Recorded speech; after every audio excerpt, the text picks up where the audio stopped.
भर्गो देवस्य धीमहि धियो यो नः प्रचोदयात्। ॐ यतो यतः समीहसे ततो नो अभयं कुरु। शं नः कुरु प्रजाभ्यो अभयं नः पशुभ्यः। ॐ देवसवितः प्रसूवयज्ञपतिं भगाय दिव्यो गन्धर्वः केतपुः केतं नः पुनातु। वाचस्पतिर्वाचं नः स्वदतु। वाचस्पतिर्वाचं नः स्वदतु। वाचस्पतिर्वाचं नः स्वदतु। व्याख्यान वेदी पर विराजमान ऋग्वेद यज्ञ के ब्रह्मा श्रद्धेय आचार्य वेदपाल जी, उन्हीं के समीप में विराजमाना गुरुकुल देवनगर से समागत आदरणीय शारदा जी, गुरुकुलीय ब्रह्मचारिणियां और इस सभा का कुशल संचालन कर रहे आदरणीय सतीश कुमार आर्य जी, हमारे श्री युधिष्ठिर गुगलानी जी कौन से हैं जी? अच्छा, आप हैं। माननीय श्री युधिष्ठिर गुगलानी जी,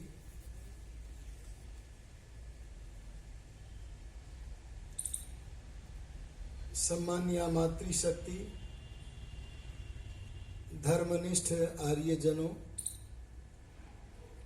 आइए प्रातः काल का समय है, परमात्मा को जानने के लिए उसके किसी नाम का विचार करें, क्योंकि परमात्मा के नामों में ही परमात्मा के गुण कर्म स्वभाव भरे हुए हैं।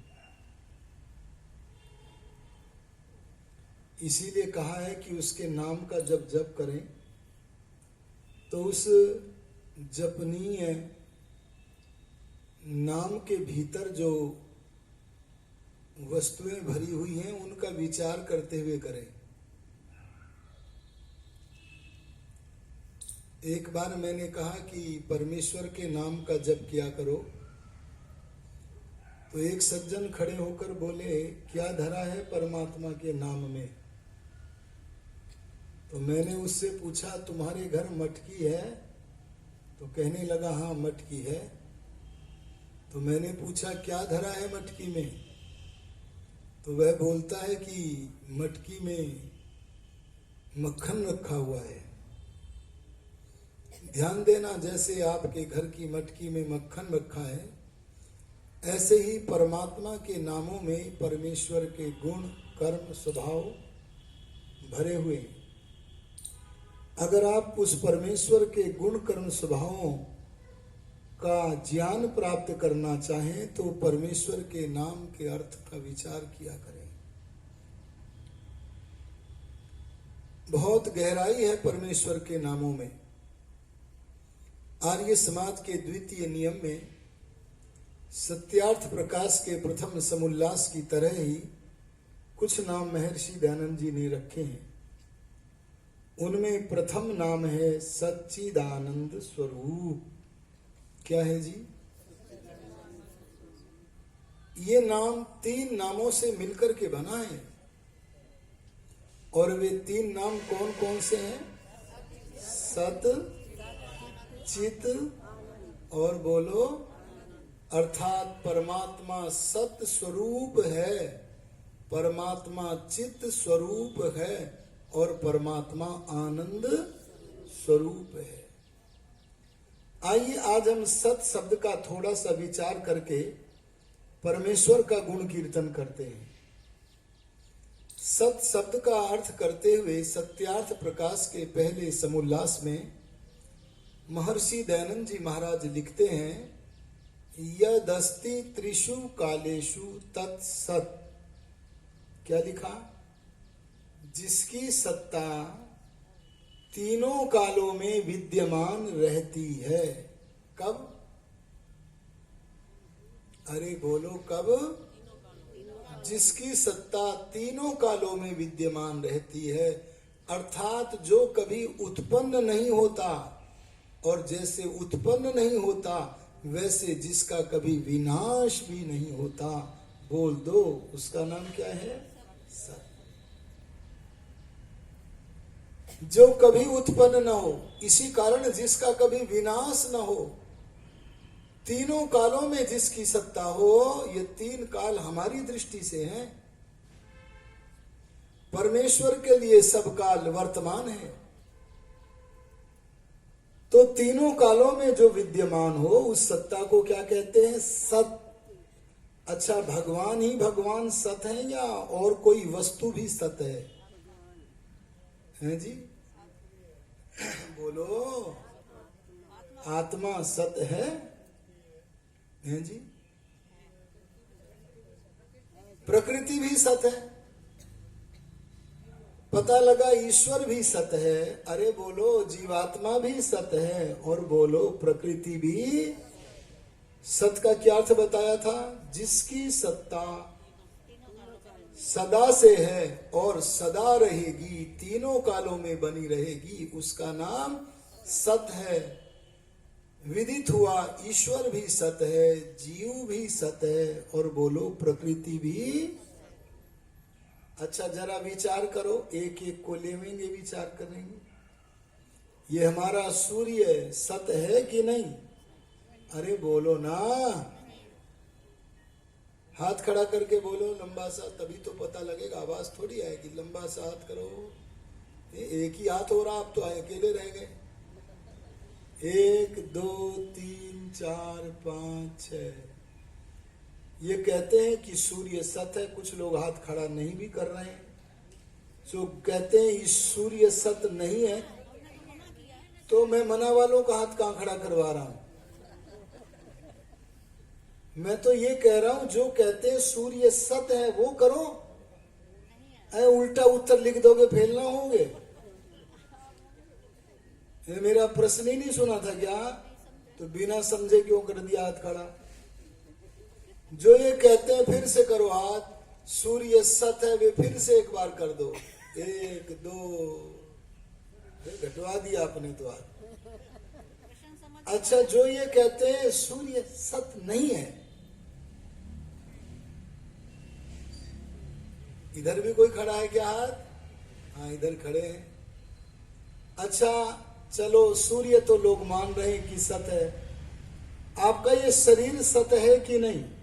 जो परिभाषा ऋषि ने की है उसके आधार पर बोलना।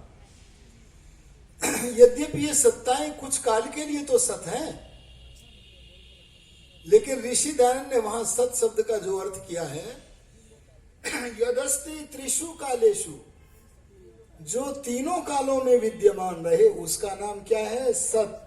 ये हम देखते हैं, शरीर पैदा होता है और समाप्त होता है, इसलिए लोग शरीर को सत नहीं मानते। अच्छा, ये जो आपका ये क्या है, शामियाना का ये जो लगा हुआ है ना, मकान कपड़े का, ये सत है क्या? ये भी बिगड़ेगा, बना है। ऐसे ही पृथ्वी भी बनी है तो बोलो बिगड़ेगी। अरे बोलो, सूर्य बना है तो बिगड़ेगा। ये सब पदार्थ बने हैं, बनने के कारण इनका एक नाम है सृष्टि। अरे बोलो, क्या नाम है? सृष्टि शब्द का अर्थ है बनी हुई वस्तु। क्या अर्थ है जी? बनी हुई वस्तु। जो वस्तु बनी है वो बिगड़ेगी भी, ये नियम है। और जो बनी नहीं है वो कभी बिगड़ेगी भी नहीं। इसलिए प्रकृति से बने हुए पदार्थ, इनको सत नहीं कहा है, बल्कि ये पदार्थ परमात्मा ने जिस उपादान से बनाए उस मूल वस्तु का नाम, उस मूल प्रकृति का नाम बोल दो क्या है? ये भगवान जी को दुनिया बनाने के लिए प्रकृति कब से मिली? शुरू कब है? तो शुरू क्यों बोल रहे हो? शुरू बोलोगे तो खत्म भी करना पड़ेगा। तो क्या कहना? शुरू नहीं है, आदि नहीं है। बोले जैसे परमात्मा सदा से है, अरे जैसे जीवात्मा सदा से है, वैसे ये संसार का उपादान कारण प्रकृति भी सदा से है। मैं एक बार यात्रा में बैठा था, तो एक मुस्लिम बैठे थे वहां, तो मैंने कहा कि आपके अनुसार ये खुदा ने दुनिया पहले भी बनाई है कि पहली बार ही बनाई? तो कहने लगे चिंतन तो करते नहीं, रटा रटाया उत्तर होता है। कहने लगे नहीं, पहले नहीं बनी, यही बना है बस। हमने कहा फिर कभी योजना बनेगी दोबारा बनाने की? बोले नहीं, आखिरी बार है। अब मैंने पूछा, जो काम तुम्हारे खुदा ने कभी पहले नहीं किया उसे अब क्यों कर रहे हैं? क्या जरूरत पड़ गई? और जो अब कर रहे हैं उसे आगे क्यों नहीं करेंगे? ध्यान दीजिएगा, ये सिद्धांत तो हमें वेद से समझ में आएंगे। हमारे एक मित्र बन गए थे बरेली जनपद के नवाबगंज शहर में, नाम था उनका डॉक्टर MQ खान। मैंने उनसे पूछा कुरान क्या कह रही है? मैं नहीं पूछ रहा आपसे, क्योंकि कुरान के बारे में ऋषिदान ने जो कहा हम वही मानते हैं। क्या कहा ऋषिदान ने कुरान के बारे में? ऋषिदान सत्यार्थ प्रकाश में लिखते हैं कि कुरान को पढ़ने से ऐसा पता लगता है, ये किसी खुदा की पुस्तक छोड़ो, ये किसी विद्वान की रचना छोड़ो, इसमें ऐसी बुद्धि विज्ञान विरुद्ध बातें हैं कि उनके पढ़ने से पता लगता है कि ये किसी जंगली आदमी की रचना है। अरे बोल दो किसी, ये सत्य का दूत बोल रहा है। मैंने उनसे कहा कि आप बताओ डॉक्टर MQ खान जी,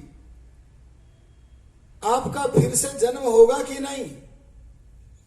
तो वह खूब मेरे से उनकी त्रैतवाद आदि विषयों पर चर्चाएं होती थी और उनको विवशतः स्वीकार भी करना पड़ता था। कहने लगे खुदा ने हमें धरती पर कोई काम करने को भेजा है, अगर मैं जो काम करने भेजा गया वो काम पूरा न कर सका तो भगवान उस काम को फिर से करने के लिए क्या मौका नहीं देगा? मुझे तो लगता वो खुदा बड़ा दयालु है, मौका देगा, इसलिए फिर से मेरा जन्म होगा। देखो ये है विचार। मैं आपसे कहना चाहता हूं, ये सृष्टि कब से बन रही है? सदा से, क्योंकि भगवान सदा से है, जीवात्मा जिसके लिए बनती है वो भी सदा से है, और बोलो प्रकृति भी। और ये सृष्टि कब तक बनेगी जी?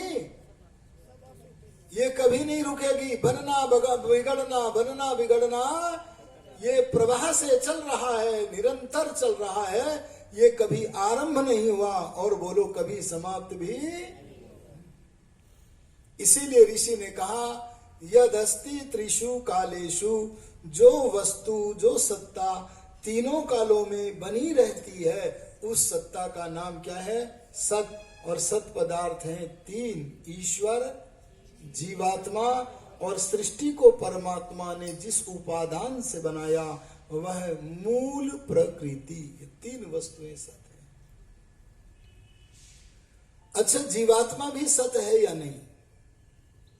देखो मुझे घटना याद आती है, उत्तर प्रदेश के बरेली नगर में भ्रमण करता हुआ ब्रह्म वक्ता दयानंद आ गया और महर्षि दयानंद जी आ गए।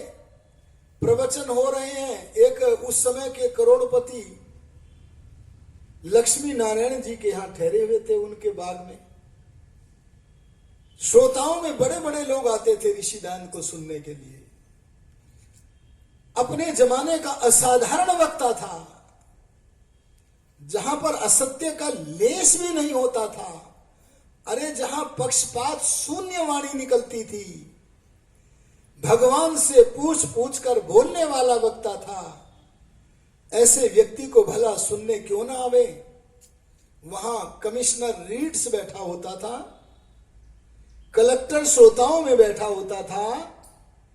उस समय के गणमान्य लोग, पादरी टीजे स्कॉट जैसे तमाम सारे लोग बैठे होते थे, कई पंथों के लोग वहां बैठे होते थे और ऋषि दायन अपने उपदेश रूपी वारी का वर्षण करते रहते थे। एक दिन प्रसंग आ गया, ईसाई मत की समालोचना कर गए और जिस समय ईसाई मत की समालोचना चल रही थी, ओहो, कलेक्टर का मुंह क्रोध से तमतमा गया। अधिकारी है जी, कमिश्नर का मुख क्रोध से तमतमा गया, पर रोक न सके ब्रह्मवक्ता के तेज को सामने देखकर। और ये भी तो सोचा कि जो बोला जा रहा है उसे काटा भी तो नहीं जा सकता है।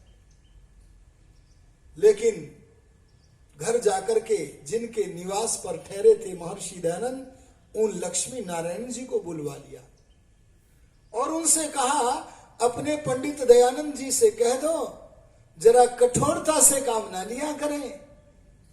लक्ष्मी नारायण जी कहने लगे, ठीक है, मैं उन तक आपकी वार्ता पहुंचाऊंगा। अब लक्ष्मी नारायण के सामने समस्या आ गई कि कैसे मैं ऋषिवर को यह बात बोलूं। भला कोई ऋषि दयानंद को भी सुझाव दिया जा सकता है क्या? पर चूंकि कलेक्टर ने कहा है, मैंने प्रतिज्ञा की है, तो कहना तो पड़ेगा। समस्या आन पड़ी।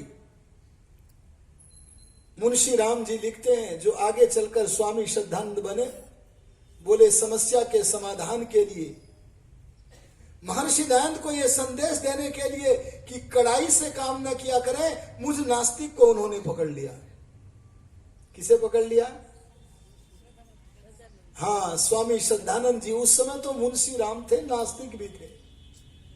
मैंने कहा चलो हम कह देते हैं। लेकिन जब मैं ऋषि दान के सामने कहने गया, मेरे साथ लक्ष्मी नारायण भी थे, तो मेरी भी सिट्टी पिट्टी गुम हो गई। मैंने कहा, मैंने तो कहा था मैं कह दूंगा, पर मैं तो कह ही नहीं पा रहा हूं। तब मैंने यह कहकर पीछा छुड़ाया, स्वामी जी, लक्ष्मी नारायण जी आपसे कुछ कहना चाहते हैं। सारी समस्या उस गरीब लक्ष्मी नारायण पर गिर गई। किस पर गिर गई? अरे विशेषण भी तो बोला उसके पहले मैंने, हैं जी, गरीब पे गिर गई। वैसे वो करोड़पति था उस समय में, पर ध्यान देना, बोल न पाया। बहुत देर तक खखारता रहा कि कुछ बोलो। तब ऋषि दयानंद बोले, इतना समय क्यों लगाते हो, बोलो, तुम्हें तो समय का मूल्य नहीं पता। तब गरीब के मुख से इतना ही वचन निकला, स्वामी जी, यदि शक्ति न की जाए तो कैसा हो। तब ऋषिराज बोले, तुमको वहां से कहा होगा तो मुझे सीधे कह देते, इसमें डरने की क्या बात है, इतना समय क्यों लगाया। बात समाप्त हो गई। अगले दिन फिर सभा लगी। ऋषि दयानंद जी महाराज गंभीरता से चारों तरफ देख रहे हैं, श्रोताओं में देख रहे हैं तो पा रहे हैं यहां कलेक्टर आज भी बैठा है, कमिश्नर मिस्टर रीड्स भी बैठा है, बड़े बड़े गणमान्य यूरोपियन बैठे हैं। उन सब की ओर दृष्टि दौड़ा करके ऋषि दयानंद ने गंभीरता से कहा था। और जानते क्यों कहा था गंभीरता से? क्योंकि ऋषि दयानंद जानते थे आत्मा सत्य है। अरे बोलो आत्मा। अगर इस बात को न जानते तो ये वाक्य न निकल सकता था। ऋषि दयानंद सबके सामने गंभीरता से बोले, अपने सत्स्वरूप को उपस्थित करते हुए बोले, लोग कहते हैं कलेक्टर क्रोधित होगा। कलेक्टर तो वहीं बैठे थे। लोग कहते हैं, लोग माने कौन? लक्ष्मी नारायण जी कहते हैं, लोग कहते हैं कलेक्टर क्रोधित होगा। कलेक्टर देखे ये तो कल की पोल खुल रही है। लोग कहते हैं कमिश्नर अप्रसन्न होगा। अरे इस सभा में मुझे ऐसा वीर कोई दिखाओ जो मेरी आत्मा को विनाश करने का दावा कर सके। ए संसार के मनुष्यों, तुम मेरे शरीर का नाश कर सकते हो, लेकिन मेरी आत्मा का विनाश नहीं कर सकते। तब ऋषि दयानंद गीता का एक श्लोक बोलते हुए गरजे थे और चुनौती देते हुए बोले थे, क्या? नैनम छिन्दन्ति शस्त्राणि नैनम दहति पावकः न चैनम क्लेदयन्त्यापो न शोषयति मारुतः। क्या कहा? इस आत्मा को शस्त्र नहीं काट सकता, इसे आग नहीं जला सकता, इसे पानी नहीं गला सकता, आत्मा को वायु नहीं उड़ा सकता। मेरी आत्मा को नाश करने का सामर्थ्य किसी में नहीं है। आहा, दयानंद भरी सभा में कहते हैं जैसे परमात्मा सत्य है, अरे जैसे प्रकृति सत्य है, वैसे हम आत्मा भी, अरे बोलो जी, ये भूलना नहीं चाहिए। हम असत्य वस्तुओं के प्रलोभन में सत्य को ठुकरा देते हैं। अरे बोलो, ठुकरा देते हैं कि नहीं? अरे हम न्यायालय में जाकर उन वस्तुओं की गवाही देते हैं जो हमारे पास कुछ समय के लिए है, पता नहीं उन्हें भोग भी पाएंगे कि नहीं भोग पाएंगे, लेकिन अपनी आत्मा की उन्नति के लिए हम उतने प्रयत्नशील बोल दो नहीं। पता लगा आत्मा भी सत्य है। परमात्मा के बारे में थोड़ा सा विचार करें कि परमात्मा सत्य है कि नहीं। मुझे इस विषय में एक शास्त्रार्थ याद आ रहा है। वो शास्त्रार्थ का एक प्रश्न इस बात को स्पष्ट करने में सहायक बनेगा, इसलिए उसे मैं रखता हूं। अपने आर्य समाज के बड़े तार्किक विद्वान सन्यासी हुए हैं स्वामी दर्शनानंद जी महाराज। नाम सुना है कि नहीं जी? स्वामी दर्शनानंद जी का जैन मत के लोगों से शास्त्रार्थ चल रहा है। वे ईश्वर को नहीं मानते, पर वैसे आजकल लगभग सभी मान रहे हैं। धीरे धीरे वे सब मानते चले आ रहे हैं, ये बड़ी अच्छी बात है जी। लेकिन उनके कुछ ऐसे ग्रंथ हैं जिनके आधार पर कुछ लोग नास्तिक बने हुए होते हैं। तो उन लोगों का प्रश्न आया, कई प्रश्न आए, उनमें पहला जो प्रश्न था वो मैं आपके सामने रखता हूं। उन्होंने प्रश्न पूछा, ए आर्य समाजियों, ये बताओ कि जब नियम यह है, ध्यान से सुनना बात को, जब नियम यह है कि कोई वस्तु बिना बनाने वाले के नहीं बनती, तो तुम बताओ परमात्मा को किसने बनाया? अरे सवाल समझ में आ गया कि नहीं? क्या पूछा? जब नियम यह है, क्या है, कि कोई भी वस्तु बिना बनाने वाले के नहीं बनती, तो हम तुमसे पूछते हैं वो किसने बनाया? ये सारी की सारी प्रश्नावली वाराणसी के एक विद्यार्थी के हाथ लग गई। अभी स्वामी दर्शनानंद जी के पास ये पहुंचा भी नहीं है प्रश्न का समूह, और वो अपने मित्र, अपने सहपाठी, अरे जो पीछे के जन्मों से योगी था, ऐसा उस आर्य समाज के विद्यार्थी का सहपाठी था। उसका नाम था मुक्ति राम। क्या नाम था जी? मुक्ति राम एक ऐसे महापुरुष हुए जो आर्य समाज की पंक्ति में बहुत ऊंचे व्यक्ति हुए हैं। आगे चलकर के मुक्ति राम जी का नाम बना स्वामी आत्मानंद सरस्वती। क्या नाम बना? गुरुकुल रावलपिंडी में आगे चलकर के गुरुकुल चलाया। आपके हरियाणा में भी गुरुकुल यमुना नगर की स्थापना उन्होंने की। हिंदी सत्याग्रह जो आंदोलन था, जब यहां पंजाब हरियाणा था, उसके सर्वाग्रही नेता यही स्वामी आत्मानंद जी थे। स्वामी आत्मानंद जी मैं कहूंगा त्रिकालदर्शी थे, योगी थे, महान थे। मुसलमान लोग भी उनको औलिया बोलते थे, औलिया। आर्यो ध्यान देना, अपने विद्यार्थी काल में उनका नाम था मुक्तिराम। जब यह प्रश्नावली लेकर के मुक्तिराम के पास एक आर्य विद्यार्थी गया, बोला क्या आप इसका उत्तर दे देंगे? उस विद्यार्थी को पता था हमारा ये सहपाठी लोकोत्तर है, कोई साधारण व्यक्ति नहीं है। उसे पढ़ा। उस समय तक स्वामी आत्मानंद जी ने आर्य समाज ये नाम तो सुना था, पर इसकी विचारधारा क्या, इससे सर्वथा अपरिचित थे। पर उनकी विचारधारा वही थी जो सत्य है। उन्होंने कहा मैं इनके सबके उत्तर लिखूंगा, और उन्होंने ऐसे उत्तर लिखे आर्यो, जब वो उत्तर छप करके विद्वानों के पास गए तो लोगों ने सोचा ये कौन व्यक्ति वाराणसी में बैठा हुआ आर्य विद्वान है, हमने तो कभी इस महापुरुष के दर्शन नहीं किए जो ऐसा उत्तर लिख रहा है। और जब स्वामी दर्शनानंद जी महाराज से कहा प्रश्न पूछे हैं उत्तर दो, और इतने अच्छे प्रश्नोत्तर के बाद अब स्वामी दर्शनानंद को दोबारा उत्तर लिखने की आवश्यकता, अरे बोल दो। मैं स्वामी आत्मानंद जी ने अपने विद्यार्थी काल में क्या उत्तर दिया था उसे रखना चाहता हूं। प्रश्न क्या था एक बार फिर से दोहराइए। जब नियम यह है कि कोई भी वस्तु बिना बनाने वाले के नहीं बनती, तो बताओ परमात्मा को किसने बनाया?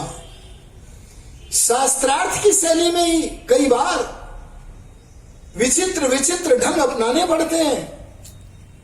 स्वामी आत्मानंद जी कभी प्रेम से उत्तर देते हैं, कभी उसको उसी की भाषा में उत्तर देते हैं। यहां पर स्वामी आत्मानंद जी ने जो तब मुक्ति राम थे उत्तर दिया, तुम्हारा प्रश्न गलत है। अरे क्या बोल दिया? ऐसे उत्तर देना चाहिए। क्या बोले? तुम्हारा प्रश्न। वो बोलने लगे कैसे गलत? प्रश्न ही गलत बता रहे हो। बोले हाँ प्रश्न गलत है। बोले कैसे? अरे जैनियो, तुम जिस वस्तु को मानते ही नहीं हो। क्या बोला मैंने जी? तुम जिस वस्तु को मानते ही नहीं हो अपनी अज्ञानता से, उस वस्तु के बारे में प्रश्न करना बनता ही नहीं है, इसलिए तुम्हारा प्रश्न। और अगर तुम ये कहो कि हम तुम्हारी विचारधारा के अनुसार प्रश्न कर रहे हैं, ए आर्यो तुम तो ईश्वर मानते हो, हम तुम्हारी विचारधारा के आधार पर प्रश्न कर रहे हैं, अगर ये कहते हो तो भी प्रश्न गलत है। कुछ समझ में आया कि नहीं आया? क्या आया? तुम नहीं मानते तो समझ में आया गलत है, और हम मानते तो प्रश्न करना बनता, तो गलत कैसे कह रहे हैं स्वामी जी? ऋषिदान स्वामी आत्मानंद बोले तो भी सवाल गलत है। बोले क्यों? अरे भाई क्यों? तब स्वामी आत्मानंद तार्किक बन के बोले नियम इस प्रश्न में तुमने जो बताया है वह नियम नहीं है, इसलिए प्रश्न गलत है। बोलो क्या कहा जी? इस प्रश्न में तुमने जो नियम बताया वो नियम ही गलत है। बोले क्या नियम बताया? तुमने नियम बताया है कोई भी वस्तु बिना बनाने वाले के नहीं बनती, ये नियम कहीं भी नहीं है। अब बोले नियम क्या है वो बताओ। तो स्वामी आत्मानंद बोले नियम यह नहीं है कि कोई भी वस्तु बिना बनाने वाले के नहीं बनती, अपितु सुनो नियम यह है। अब पकड़ो नियम क्या है। बोले नियम यह है कि कोई भी बनी हुई वस्तु, अच्छा रोटी बनी हुई है कि नहीं, या रसोई में बिना बनाने वाले के बन जाएगी कभी? बोलो किसी नास्तिक के घर में बिना बनाने वाले के कभी रोटी बनी है क्या? कल एक नास्तिक बैठे थे, मुझे आस्तिक बना दो। क्यों बनना चाहते हो तुम जबरदस्ती? ध्यान देना, मैं आपसे एक बात कहना चाहता हूं। नियम यह नहीं है कि कोई भी वस्तु बिना बनाने वाले के नहीं बनती, बल्कि नियम क्या है? कोई भी बनी हुई वस्तु, क्या किसी नास्तिक के घर में बिना बनाने वाले के रोटी बन जाएगी क्या? क्या किसी नास्तिक के कपड़े बिना बनाने वाले के सिल जाएंगे क्या? क्या नियम आया? कोई भी बनी हुई वस्तु बिना बनाने वाले के बोल दो नहीं बनती। और संसार में बनी हुई वस्तुओं के हम दो विभाग कर सकते हैं। एक विभाग का नाम है प्राणीकृत वस्तु, एक का नाम है अप्राणीकृत वस्तु। ये रोटी किसने बनाई? प्राणी ने। घोंसला किसने बनाया? बोलो प्राणी ने, है ना। ये सामियाना किसने लगाया? बोलो प्राणी ने। मकान किसने बनाया? बोलो। सूर्य किसने बनाया? अरे सुनो, दीपक किसने बनाया? प्राणी ने। सूर्य किसने बनाया? देखना, ध्यान देना, प्राणीकृत क्रियाओं के लिए कर्ता आवश्यक है। इसे आस्तिक भी मानता है, अरे इसे नास्तिक भी मानता है, इसमें कोई भी मतभेद नहीं है। मतभेद तो इस बात में है जो अप्राणीकृत क्रियाएं हो रही हैं उनका भी कर्ता होना चाहिए। इसे वह सिद्ध करे जो नास्तिक है कि बिना कर्ता के वे क्रियाएं कैसे हो रही हैं। स्वामी आत्मानंद जी वहां पर प्रश्न दे रहे हैं, सिद्धांत दे रहे हैं। क्या दे रहे हैं? नियम यह नहीं है कि कोई वस्तु बिना बनाने वाले के नहीं बनती, बल्कि नियम यह है कि कोई भी बनी हुई वस्तु बिना बनाने वाले के नहीं बनती, और परमात्मा बना हुआ पदार्थ, अरे बोल दो, नहीं है, इसलिए उसके बनाने वाले की ढूंढने की भी आवश्यकता। बोल दो जी, सवाल गलत हुआ कि नहीं हुआ? वेद की पोथी जिसके हाथ में है, वो व्यक्ति कभी भी बचाव की मुद्रा में नहीं बोलता, सत्य को प्रतिष्ठापित करता हुआ आक्रामक होकर के बोलता है। इसलिए ध्यान दीजिएगा, ईश्वर भी सत्य है, अरे बोलो जीवात्मा भी सत्य है, और तीसरा क्या बोला मैंने? प्रकृति भी सत्य है। इस सच्चिदानंद स्वरूप में दूसरा पद है चित। अरे बोल दो, क्या है? चित क्या है? चलो चेतन पर ही हम विचार करते हैं। चेतन और जड़ दो प्रकार के पदार्थ हैं, दोनों का मैं अंतर बताना चाहता हूं। जिसमें ज्ञान होता है, अरे जिसमें गति होती है, बोल दो उसका नाम क्या है? चेतन। ये मैं माइक के सामने देखो उंगली रख रहा हूं, इसमें कोई असर पड़ रहा है क्या? न तो ज्ञान हो रहा है माइक में, न गति हो रही है। अच्छा, अगर यहाँ कीड़ी चल रही हो और कीड़ी के आगे मैं ऐसे उंगली करूं तो बोलो प्रभावित होगी कि नहीं? उसमें ज्ञान भी है, गति भी है। इसलिए ज्ञान और जड़ और चेतन के अंतर को समझना पड़ेगा। मुझे पंडित रामचंद्र देलवी जी की एक घटना याद आती है। क्या करें, बड़े बड़े लोग नहीं जानते जड़ चेतन का अंतर, पर छोटा सा बच्चा भी जानता है।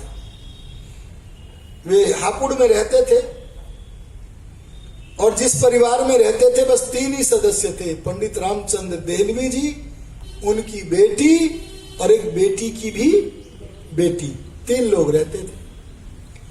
आर्य समाज की अंतरंग सभा में शाम के समय जाना था,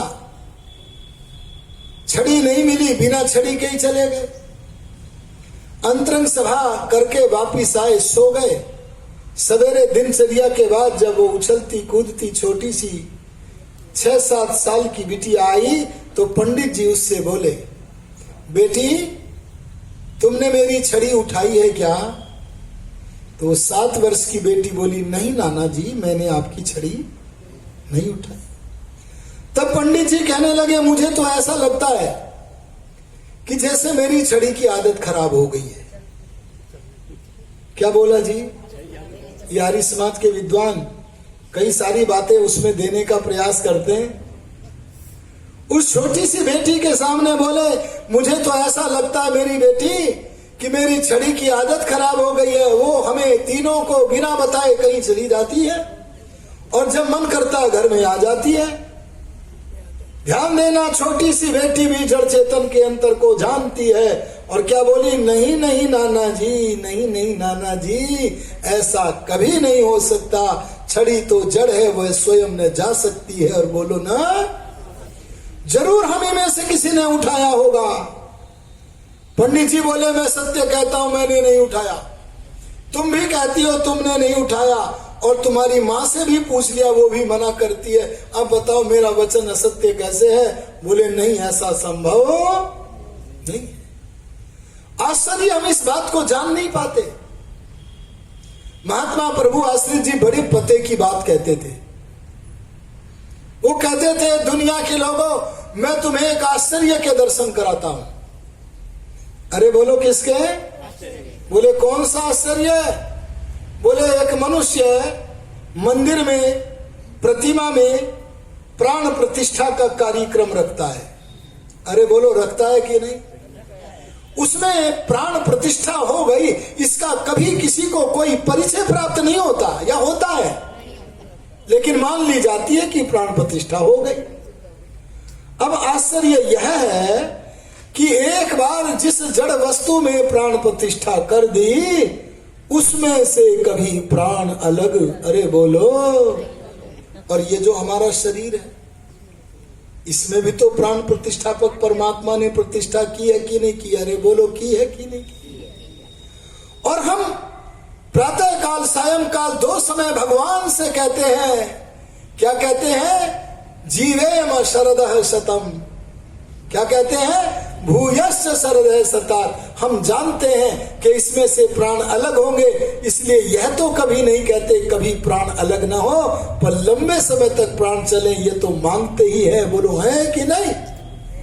वे आश्चर्य के दर्शन कराते हुए कहते हैं, लोगों की बुद्धि की आंखों को खोलने के लिए आश्चर्य बताते हुए कहते हैं कि एक जड़ मूर्ति में प्राण प्रतिष्ठा का नाटक होने पर वहां से प्राण कभी अलग नहीं होते, लेकिन परमात्मा ने जहां प्राण प्रतिष्ठा की है, एक दिन आ ही जाता है कि यहां से प्राण अलग हो जाते हैं। बोलो, इससे बड़ा आश्चर्य कौन होगा? इसलिए हमें जड़ चेतन के अंतर को समझना पड़ेगा। और चेतन भी 2 होते हैं। मैंने पहले भी कहा था, एक का नाम है आत्मा, और बोलो दूसरे का नाम क्या है जी? चेतन शब्द का चित शब्द का अर्थ ऋषि दयानंद ने सत्यार्थ प्रकाश के पहले समोल्लास में बहुत ही बढ़िया लिखा है। आप पढ़िएगा पहला समोल्लास, मस्ती लीजिएगा। जैसे आम खाते हैं ना जी, आम कैसा लगता है जी?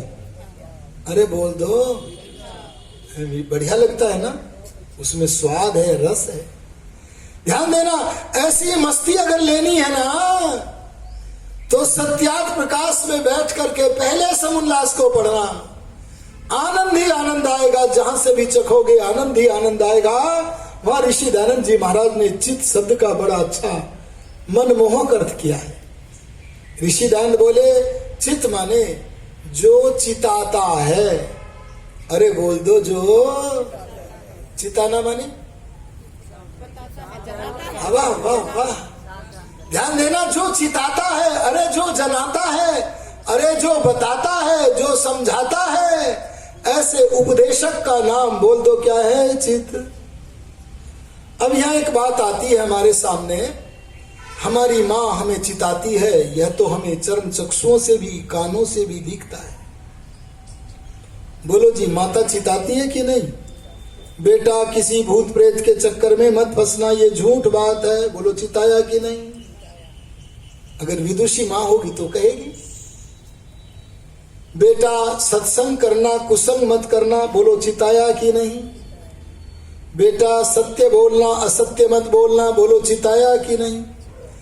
हमारी माँ, हमारे पिता, हमारे आचार्य, हमारे गुरु, ये सारे के सारे चिताते हैं, ये हम सबको पता है। लेकिन ऋषि दयानंद ने चित शब्द का जो ये अर्थ किया कि वह चिताने वाला है, इसलिए उस परमात्मा का भी नाम बोलो क्या है?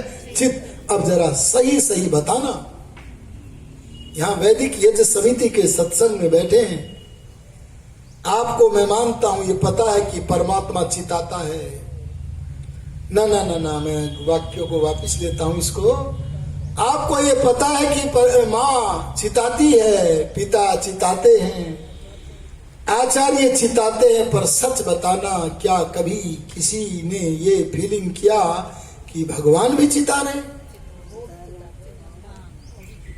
सही बोलना पड़ेगा, ऐसे नहीं भाई वो पढ़ा लिखा कुछ नहीं चलेगा। यहाँ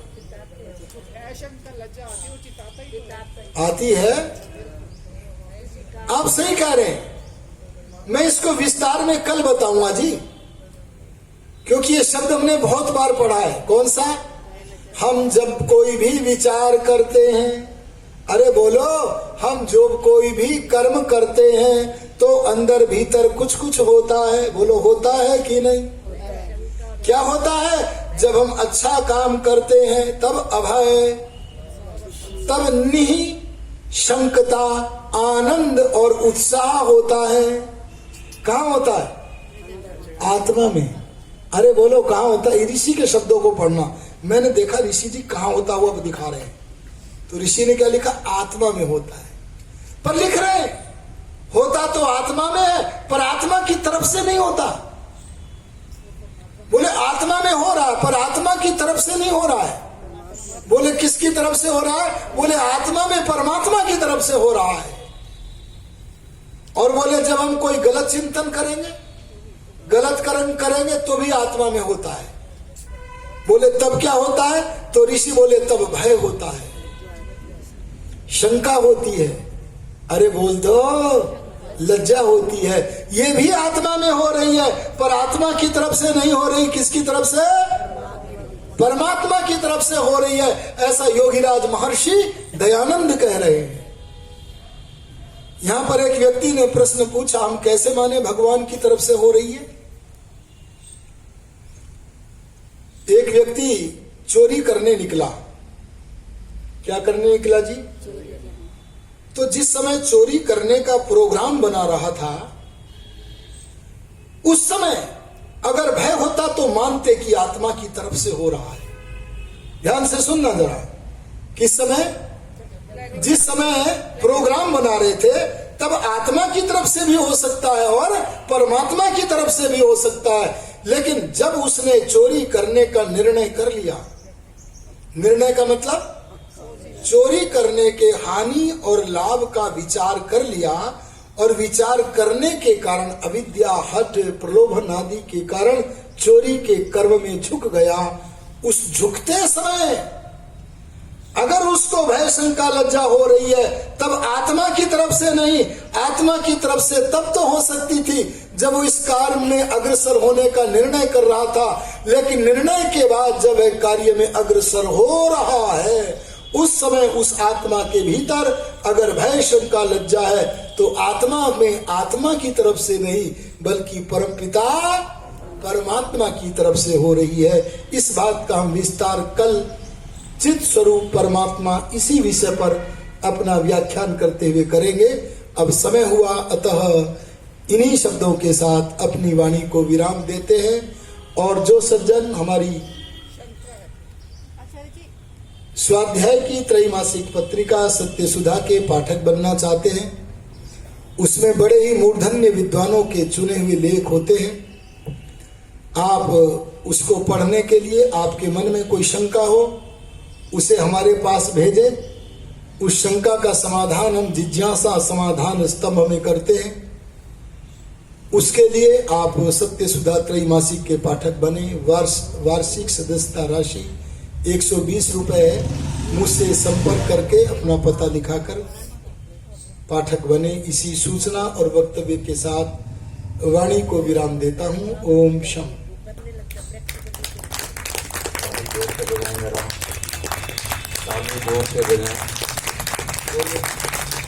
ठीक है। ध्यान निर्णय करने से पहले आत्मा का, निर्णय करने से पहले अंतर्यामी का भी संदेश मिलता है। आत्मा भी अपना स्वतंत्रता से निर्णय लेता है। वो गलत निर्णय ले चुका है। वो क्या निर्णय ले चुका है? चोरी करेंगे, निर्णय ले चुका है। अब उसके बाद में कर्म में प्रवृत्त होते समय अगर हो रहा है तो वो